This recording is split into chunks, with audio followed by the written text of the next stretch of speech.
What up? What up? What up? Can y'all hear me? Can y'all hear me? Am I out there? Who's out there? Is it just me out there? What a weird day. What a legit weird start to the morning. The show's gonna look a little weird today. Not gonna lie. The show's gonna look very weird today. There's a lot happening here. I got locked out of my computer. I think it's a software thing. Maybe, maybe not. I don't know. We got a lot to cover on the show. I'm gonna wait for some of you guys to get here, but we got a lot to cover on the show. It's it's been a weird morning. Let me just tell you, it's been a weird night. It's been a weird morning. My devices are attacking me. I'm under attack by all the things I own, which is a very weird place to be. And so now I'm spending the day trying to figure out what went wrong. Like for instance, right now, I'm here. I don't know if this is working. Okay. I'm spending the day. Okay, all right, I can hear myself. So the show is working. The show is live. The show is reaching people. So that's good. So let's get into it. What's up, everybody? How's you doing? How's it going? So let me start by saying I am doing the show. I'm doing the show from an iPad. This has nothing to do with intelligence. This has nothing to do with having a backup as a person. This is strictly Apple, allegedly, according to Apple, who they're going to call me in 28 minutes. So in 28 minutes, this show is going to end no matter what. So what's good, everybody? How's everybody doing? We're on the iPad today. We're live from the house. Now, as you can see, the angle's twisty, weird, big. The cameras, everything is sideways. I prefer to do the show. So I was never going to cancel the show because I love doing this too much. I was never going to cancel the show, but I got to explain to y'all why it looks weird. So this is an iPad and the computer's locked. I would show you the computer being locked, but then it'll probably mess up the camera because the camera drops. The camera drops whenever there is any messing with the wire. So we also have a wire situation today. So we locked in, but we got things to talk about. The computer issues have driven me crazy. The Padres dropped the opener, and at 10, I think it's 10:15. At 10:15, we have soccer coverage on this show today. So we've got somebody coming in who is going to break down what's been going on with SDFC. So today's gonna be fun. Today's gonna be fun. Today's gonna be unpredictable because, like I said, I have no idea what's gonna happen. I don't know what's going. I have no idea what this is gonna turn into, but I do know it's going to be something. So, with that said, welcome to the John Browner Podcast. Let's see if some of these doohickeys work. As always, yeah, there we go. Okay, some of it's working. We are marching to 300. We are actually making a lot of progress to 300. So this has been super good to see. This is good energy coming from you guys, and I 100% appreciate it because you never know. You never know. And so the march to 300 continues. Thanks to everybody who is taking part in it. We're picking up. We're getting close to 300 every day, a little more every day. Also, if you want to be on the show, if you want to be a part of the show, the John Browner Podcast at gmail.com, you can do that 100%. Very easy. Very easy. This is how we're getting soccer coverage today because somebody went in there, said, hey, man, I got you on the soccer coverage. And so now we're going to bring them in and we're going to do some soccer coverage because that's how this thing works. Now, in addition to that,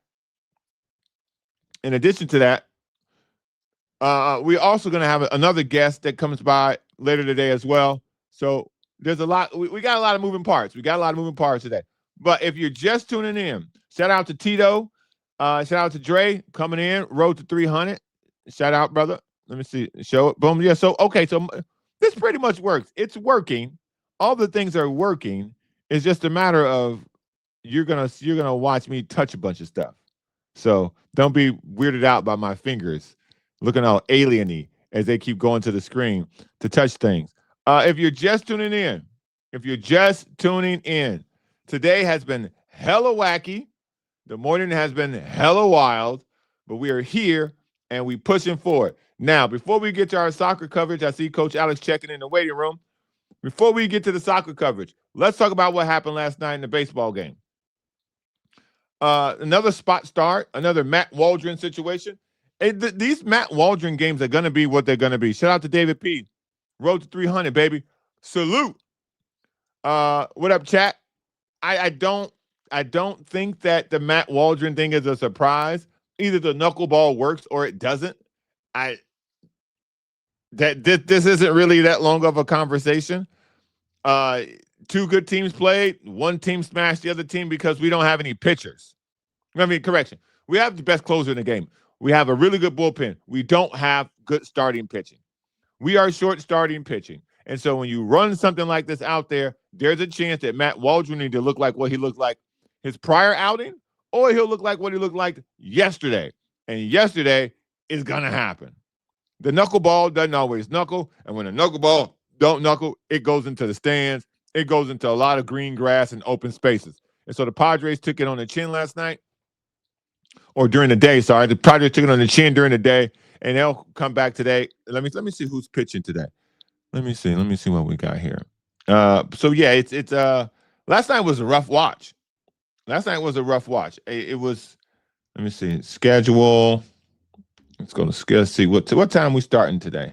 Because tomorrow we are doing a watch. We're doing a watch. So if you want to be a part of the watch, head over to the John Browner Podcast at gmail.com and I'll get you guys in and we can do it. So today at 4:40, Padres are playing again. Padres are playing. Michael King's on the mound against Jacob Mizorowski. Oh, this is going to be a good one. Oh, yeah, this is going to be a real good one. Mizorowski's got 70 strikeouts. He's got 70 strikeouts and 17 walks. He's only given up 4 home runs. So today's going to be a really good game. Really good pitching duel is our best against their best. And so I like our chances. Don't get me wrong. Where we at with the standings? Let me see. Scrolling. Half a game ahead of first. Dodgers lost. The Dodgers have lost 4 in a row. We've lost 1 in a row. I think at one point during the year, I think the division was on I think it was like a 15 or 14 game losing streak. So that was impressive nonetheless. But still, again, win your division, continue to be competitive in your division. We didn't get a lot from anybody last night. We had 1 home run. Let me see, because I'm trying to get it correct. Let me see. So we had a home run by Andujar in the 3rd inning, and in the 6th inning. But other than that, man, it wasn't really anything to write home about. Merrill 0 for 5. Tatis 1 for 3. He finally got on. He got a walk and ended up coming home. Machado had a hit. Machado is batting 193. And Duhar, like I said, home run. Bogarts had a hit. Sheets had the first hit of the game. And that was really it. It wasn't really anything. It was one of those games in the middle of the season, man. They happen early on the West Coast, so we good. We move on with our day. And we got another one today at 4:40 with Michael King against Sorowski. So not a lot to dive into. The only thing I will say, because I got an email. I can't remember who. You know what? I can. Let me look. Let me see. I got an email today. And it was a very. let me make sure I can see this. Anyway, I got an email today, and they were telling me that you should give kudos to the manager, and they were correct. Because with everything that we have struggling with the pitching staff, what seems to be a yearly issue struggling with the hitting, here we are again, being very, very competitive. Being very, very competitive about what's happening right in front of you. And so with what he's been given, he's done a very good job with the pitching staff. The pitching staff has been the starting pitching staff has either been injured or ineffective. And when you have injured or ineffective and you still find ways, the Pavetta injury really, really hurt. I don't even know what's going on with Joe Musgrove. I'm not gonna lie to y'all. I'm not gonna lie to y'all. This thing with Joe Musgrove is getting spooky hours. Has there been any updates? Because I haven't seen any. Sometimes you guys see things I don't see. I haven't seen any. So I don't know, man. I don't know. I'm starting to get a little annoyed with what's going on with this Joe Musgrove situation. But other than that, there's nothing else to really, expound on. Nothing crazy happened last night. So let's get to some soccer coverage. Now, y'all know, I know very little about soccer. I know very little about soccer. And so when I don't know something, I do the best I can to bring in somebody who does know something. Now, I don't know what he knows. Okay? I don't know what he knows. And I told him before, where my sound's at? Make sure my sound's playing. If this ain't good, wait, hold on, wait. That's what's gonna happen. But I think he's gonna be good. I have high faith. I have high faith in his ability to talk soccer. So now, again, it's been a crazy day. I don't know if this is gonna work, but let's bring him in. Let's see what hit him. That's it. Bam. Bam. And then there we go. Me and you. What's up, baby? How you doing? I'm good, man. How are you? I'm good. I'm here. You're here. The computer's working. So we solid. We good, man. I like it, dude. Got a good little setup there. So yeah, you good, man. We're making it work. All right. So tell people who you are, what's going on, and why you're so dedicated to what's happening here at SDFC. Born and raised San Diego, first of all. So North County, Oside, Vista, Carlsbad. But I've been a coach for 15 years now in San Diego. Coach youth soccer. I run a varsity program at San Marcos High School, girls soccer. Won a ring last year, CIF Open, which is the highest division of soccer for the high school level. Made it back to the finals this year, and we lost in PKs. So I didn't get that back-to-back, but that's okay. Dynasties are still born, even if you don't win every year. We made it back, So yeah, man, I know that we got the World Cup coming up. You're doing your thing on your podcast, and this is an audience that wants to hear about our local teams. Here's something very funny. Obviously, me not knowing much about soccer, I am hosting. I am hosting a soccer event in Liberty Station. So when I get all the details, it's like a huge thing. It's not sweet. It's not like something where it's like going to be in a bar. This is like the biggest thing that they're having as an open event in San Diego for soccer. Your boy's the host, so feel free. I'll shoot everybody detail. Even with everything that happened, shout out to Robin Spencer. Robin Spencer knew the situation, stuck with your boy, so y'all gonna be entertained. So that's that. Yeah, man. I'll bring the kids through that, man. And you know what, bro? Like the World Cup is one of those things that even if you don't like soccer, man, it's a culminating event where all the Americans, we're all rooting for the same team. We all got the same colors on. We all just supporting our country, and it's a pride thing. It's like the Olympics, So it's going to be good, man. I can't wait for that. That'll be fun. So now break down what's going on with SDFC, because all I keep hearing people say is that they suck. We don't suck. So we're in a bad stretch. It happens to every team, in every sport. I'll break it down for you. Our last win was March 11th against Toluca, which is a Mexican league team. That was for a tournament called the CONCACAF Cup, and we won 3-2. You play each team twice, right? So you play them. It's the combined score. It's called aggregate. So we were up 3-2 going into our second game, and then we just got smoked. And basically since then, we are 4 draws, which is a tie, and 6 losses. So we are basically winless, dude. Not to mention, last 10 games since that win. And not only that, but we got 6 red cards in that stretch, and that's hurt us. You get suspended. You don't get to play a match depending on the severity. So, you're losing guys, man. Not to mention a couple of injuries, and we can't find a win, man. We can't find a result.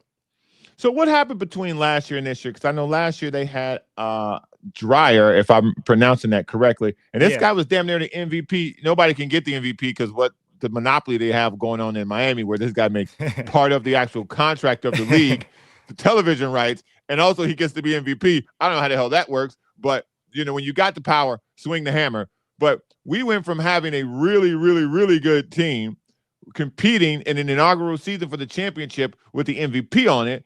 And then we did that with a whiny baby on the bench who was supposed to be a big time star coming out of Mexico. So what happened? It's kind of crazy. Like soccer is one of those things where the best team on the field doesn't always win. Okay. Now we are still good. We still have a lot of the same players. We've retained a lot of them. Chuki's in the locker room crying, but we still got Still or he Dryer. gone? He's looming, we'll say. He's Oh God. looming. So we're hanging in there. We still have our goal scorers. I think the biggest problem, and this is what happened in the LAFC game. We tied 2-2. We were up 2-0. We tied 2-2. And even in the Seattle game, we were up 1-0. That was our most recent game. We were up 1-0 and we concede late goals. And I'll give you your first introduction to soccer terminology right here. Please. Get you ready. So we parked the bus down the stretch. The last 20 minutes, we parked the bus and everybody defends and we don't try to score goals. We let off the gas. Is that different from last year? And I think from last year, we were just pedal to the metal, man. We were like, let's go, he who scores the most goals wins. Like, let's go win 5-4, or let's go win 6-3, But I think that we get a lead, and I don't know if it's fitness. I don't know if it's just lack of depth on the bench. But in the last 20 minutes of games, we just tend to sit in our own zone, and we kind of just stop trying to attack.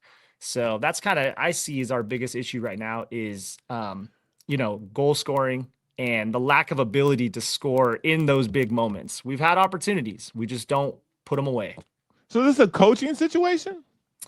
Because to me, this seems like a strategy situation. This doesn't sound like a talent situation. If you bring all the same guys back, you still have the MVP. The MVP is not horrible. He's just not the MVP level anymore because the success of the team isn't the same. This doesn't sound like a talent issue. It doesn't sound like a resource issue. It sounds like a strategy issue. So I'm a USC level soccer coach, right? So my next coaching license is a B, which I'm doing this summer. I got to go to Chicago. I got to go to Lockport, Illinois a couple times. And then don't be telling people that's Chicago. Lockport, Illinois is not Chicago. I don't know. I've never been there, so I'm about to find out. But I got to drive. It's outside the city, right? So I'm going to Lockport. You're going north, buddy. So I'll be at a B license. So Mikey Veras, their coach, the next license is an A, and then it's pro. So he is 2 license levels above me. I'm going to give him that. But it definitely seems like a coaching decision when you're having your team sit deeper in your own zone and stay compact, and they're not really chasing, they're not really pressing, trying to win balls, trying to counterattack. They kind of just sit deep and they let teams pass around, and you do that enough, eventually these teams are going to get a goal.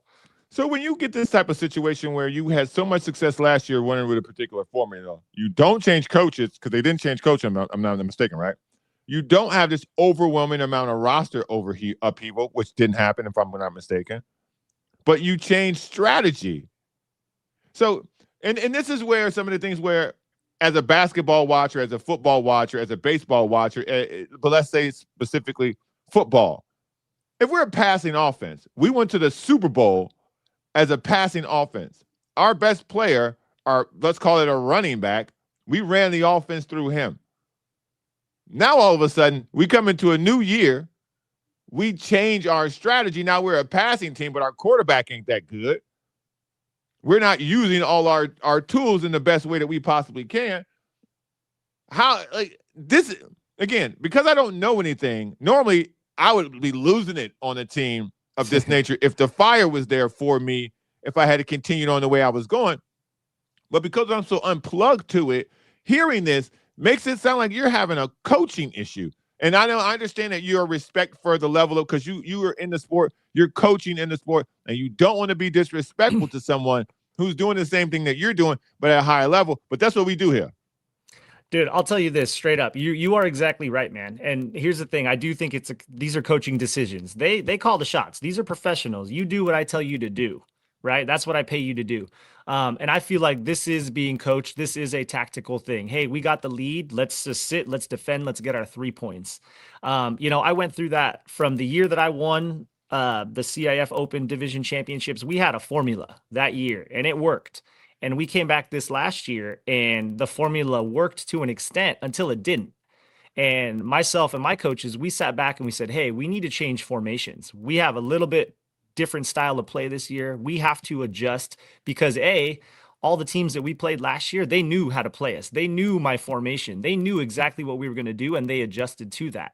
And so, you got to be one step ahead, man. This is a chess match. And I don't think it's entirely coaching. I think a lot of it is those red cards and losing players and injuries and having to plug different players in. That changes the dynamic of it too. So that has a little bit of a play in this as well.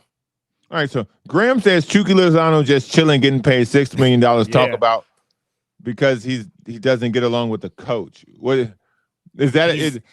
From what I understand, he's kind of a diva, man. And I guess they've tried to move him, and it's kind of been like, well, why do I want to move and go play somewhere when I can just kick it here in San Diego and collect a paycheck?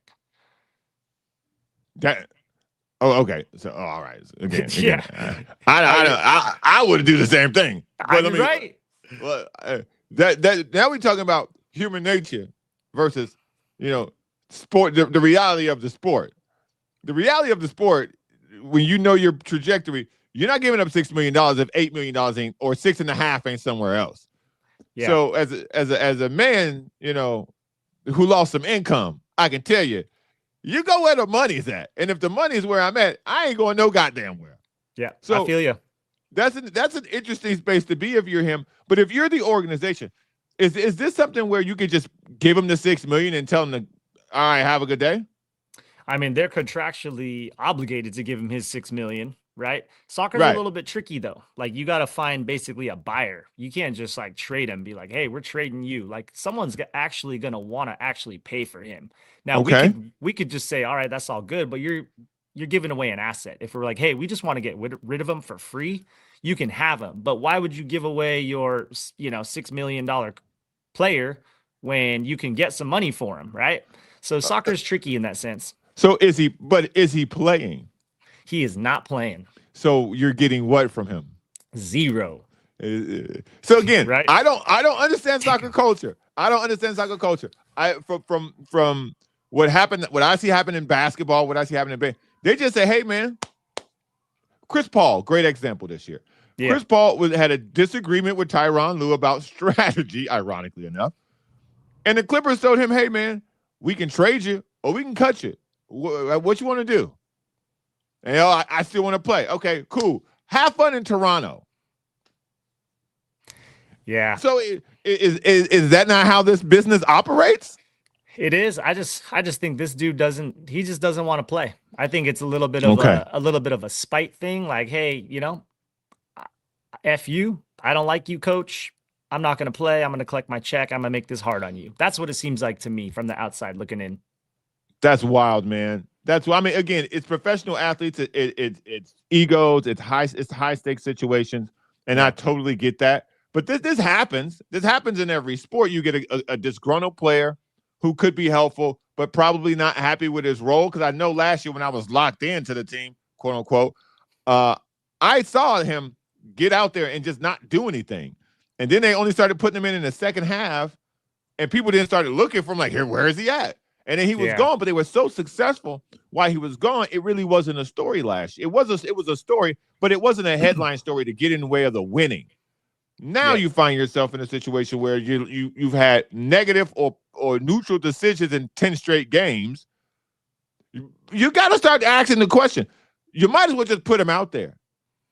Yeah, and the fact is we need to score goals, and I'll break it down for you tonight. We got a game tonight. So we're playing Austin FC tonight.